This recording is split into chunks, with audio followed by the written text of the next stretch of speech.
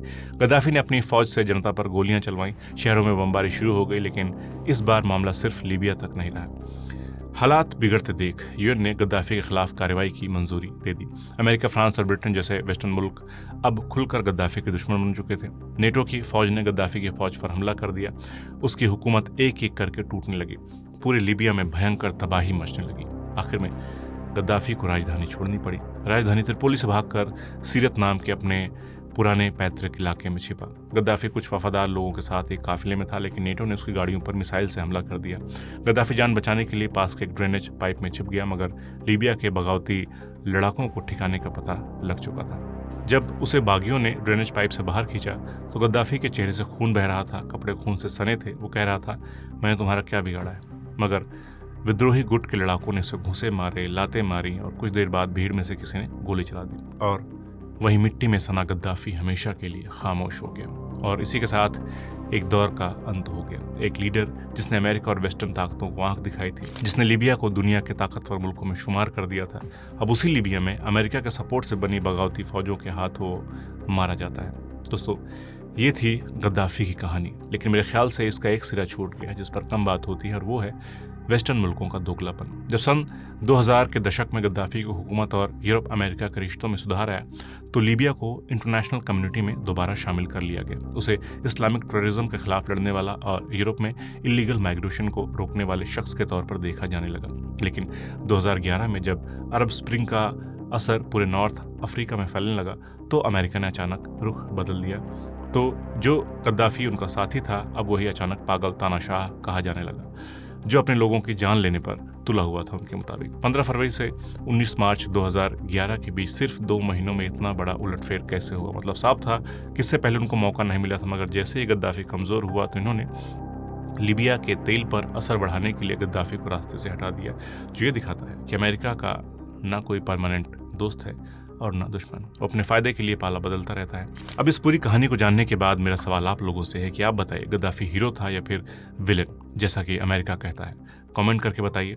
और दोस्तों, जिस एआई ट्रेनिंग के बारे में आपको बताया था उसे चेकआउट करना ना भूलें। लिंक डिस्क्रिप्शन बॉक्स और कमेंट में पिन कर दिया गया है। तो जल्द मिलते हैं अगले वीडियो में एक नए टॉपिक के साथ।